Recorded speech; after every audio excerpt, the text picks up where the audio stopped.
హైదరాబాద్ నుండి USA, UK, Canada ఏ దేశానికైనా fastest international courier service avocai.com. Free pickup, free packing. అతనొక ప్రభుత్వ ఉపాధ్యాయుడు, నెలకు 70,000 జీతం తీసుకుంటున్నాడు. సో అంతకు ఎంత అనుభవం ఉంటుంది, ఎంత ఎక్స్పీరియన్స్ ఉంటుందో మనందరికీ ఊహించవచ్చు. అంత శాలరీ తీసుకొని అంత ఉపాధ్యాయుడిగా ఉన్నటువంటి పరిస్థితి. రోజు విద్యార్థులకు విద్యాబుద్ధులు చెప్తూ రోజుకు కొత్త పాఠాలు నేర్పేటువంటి ఆ ఉపాధ్యాయుడికి షాకింగ్ ఘటన ఎదురైంది.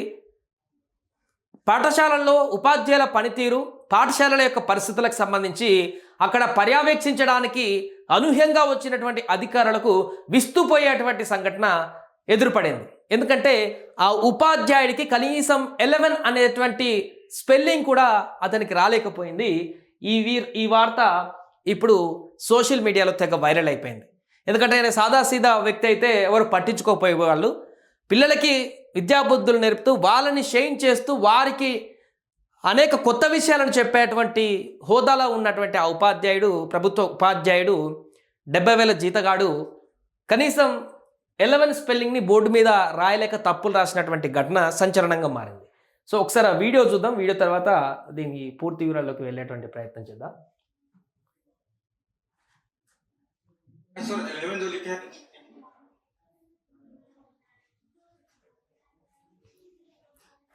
AIVENE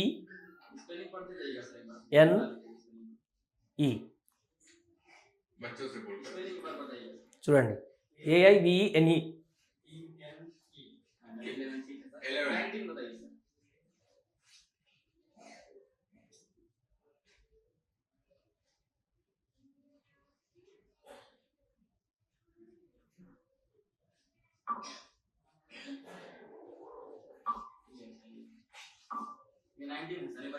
స్పెల్లింగ్ కూడా NINITHIN, ఇది 19 అంట.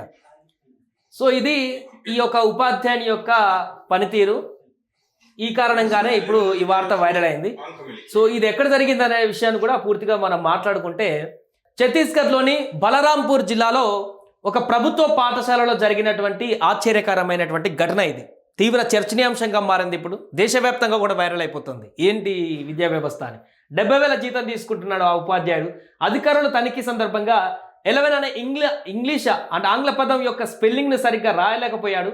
ఈ ఘటన బలరాంపూర్లోని ఒక స్కూల్లో చోటు చేసుకుంది. ఇది విద్యా వ్యవస్థ నాణ్యత పైన పలు ప్రశ్నలను ఇప్పుడు లేవనెత్తుతోంది. సో అధికారులు స్కూల్ తనిఖీలలో భాగంగా ఉపాధ్యాయుల యొక్క నైపుణ్యాలను పరీక్షించే క్రమంలో ఈ ఉపాధ్యాయుడిని 11 అనేటువంటి పదం రాయమని కోరారు. అయితే ఆ ఉపాధ్యాయుడు ఈ సాధారణ పదాన్ని తప్పుగా రాయడం ద్వారా అందరినీ ఆశ్చర్యపరిచాడు.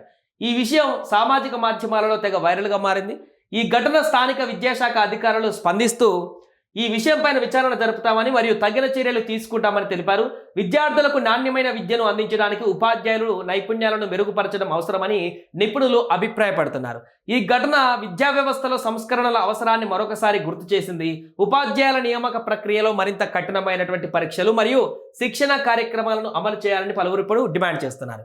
ఉపాధ్యాయుడే సరిగా లేకపోతే విద్యార్థులు ఏ విధంగా సరిగా ఉంటారు? ఇదే ఇప్పుడు ప్రశ్న ఇప్పుడు ఉత్పన్నం అవుతుంది. ఎందుకంటే చెప్పాల్సిన వాడే అన్ని రకాల అవగాహనతో పూర్తిగా లేకపోతే ఇంకా చెప్పించుకోవడం చిన్నటువంటి చిన్నపిల్లలు వాళ్ళకేం తెలుస్తుంది?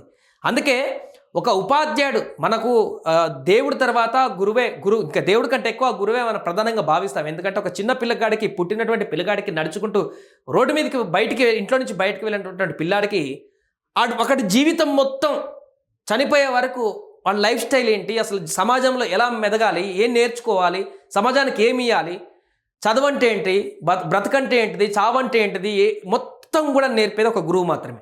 స్కూల్ నుంచి మొదలుకుంటే కాలేజెస్ ఇంకా ఎక్సెట్రా ఎక్కడైనా కూడా.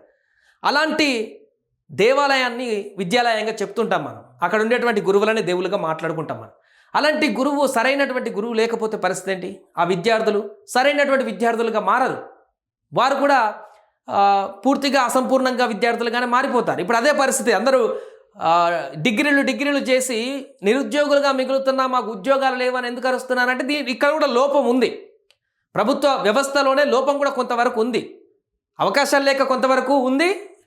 సరైనటువంటి వారికి ఉన్నటువంటి క్యాపబిలిటీస్ అన్నీ లేకపోవడం కూడా కొంతవరకు ఉంది. ఎందుకంటే చాలామంది బీటెక్ అంటే ఒకప్పుడు ఒక 20 సంవత్సరాల క్రితం అనుకుంటా బీటెక్ చదువుతున్నాడు అంటేనే ఊర్లో ఓహో బీటెక్ చదువుతున్నాడా మీ అబ్బాయి అనే అంత గొప్ప స్థాయిలో ఆ చదువు ఉండేది. ఇప్పుడు బీటెక్ అనేది ఏ విధంగా అయిందో మనందరికీ తెలిసింది. సో ఆ విషయం పక్కన పెడితే, సో ఇతను ఇప్పుడు ఈ వీడియో వైరల్ అయింది అంటే మినిమం బేసిక్స్ అనమాట. ఇప్పుడు 70,000 శాలరీ తీసుకొని అంత హోదాలో ఉన్నటువంటి ఉపాధ్యాయుడు, అంటే మనం తక్కువ చేయడం అని కాదు అతన్ని, కానీ బేసిక్స్ మినిమం బేసిక్స్ అనేది లేకపోతే, ఇప్పుడు అతను 1వ తరగతి పిల్లలకి వెళ్ళి అక్కడ 1 2 3 4 5 6 7 8 9 ఇట్లా 10 అంకెలు రాయాలంటే ఏం రాస్తారు? చిన్నపిల్లలు అంటే 70,000 జీతం తీసుకునేటువంటి ఒక ఉపాధ్యాయుడు first class second class LKG నర్సరీకి విద్యార్థులకు, ఇంగ్లీష్ మీడియం విద్యార్థులకు కూడా చెప్పలేని పరిస్థితిలో ఉన్నారా?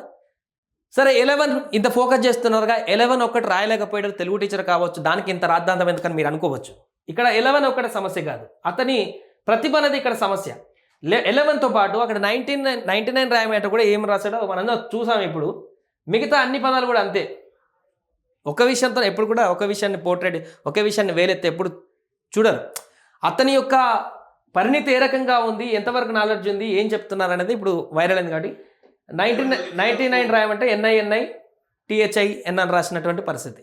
సో ఇక్కడ ఈ రకమైనటువంటి పరిస్థితులు ఉన్నటువంటి ఉపాధ్యాయుడు విద్యార్థులకు ఏం చెప్తాడు? ఒకవేళ తను చెప్పినటువంటి ఒక పాఠంలో ఒక డౌట్ ఉందని ఒక విద్యార్థులు లేసి ఈ డౌట్ నాకు ఉంది అని చెప్పినప్పుడు దాన్ని సాల్వ్ చేసేటువంటి పరిస్థితి ఉంటుందా?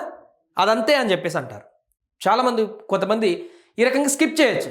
అప్పుడు ఆ విద్యార్థికి ఆ యొక్క ఆ ప్రశ్నగానే మిగిలిపోతుంది జీవితాంతం కూడా. అందుకే ఇప్పుడు ఈ అంశంతో దేశవ్యాప్తంగా చర్చ ఏం కొనసాగుతుందంటే, మన విద్యా వ్యవస్థలో ఉన్నటువంటి సంస్కరణలు ఇప్పుడు మార్చవలసిన అవసరం ఉంది. రిక్రూట్మెంట్కి సంబంధించి కానీ ఈ యొక్క నిబంధనలను కానీ పూర్తిగా మార్చాల్సిన అవసరం ఉంది.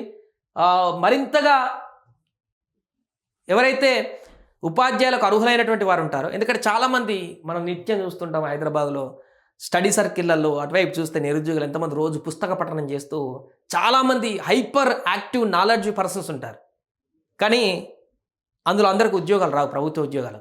సో రకరకాల కారణాలు ఉండొచ్చు, రిజర్వేషన్ ఉండొచ్చు, ఇంకేదైనా ఉండొచ్చు. బట్ వచ్చిన వాళ్ళకు కూడా పర్ఫెక్ట్గా ఉండాలంటే దాంట్లో సంస్కరణలు చేయాల్సిన అవసరం ఉంది. మరింతగా నాలెడ్జ్ ఉన్నటువంటి వ్యక్తులను తీసుకురావాల్సిన అవసరం ఉంది. ఎందుకంటే ఇది భవిష్యత్తు తరాలకు సంబంధించినటువంటి అంశం కాబట్టి, విద్యార్థుల భవితకు సంబంధించినటువంటి అంశం కాబట్టి, స్కూల్లోకి వెళ్ళిన విద్యార్థులకు పూర్తి అవగాహన కల్పించేటువంటి బాధ్యత గురువులపైన ఉంటుంది. కాబట్టి సో దీనికి సంబంధించి మరి ఎలాంటి నిర్ణయాలు తీసుకుంటాయో చూడాలి ప్రభుత్వం. ప్రస్తుతం ఈ ఘటన అయితే వైరల్గా మారుతుంది. సుమన్ టీవీలో మీ పర్సనల్ అండ్ బిజినెస్ ప్రమోషన్స్ కోసం కింది నెంబర్కి కాంటాక్ట్ చేయండి.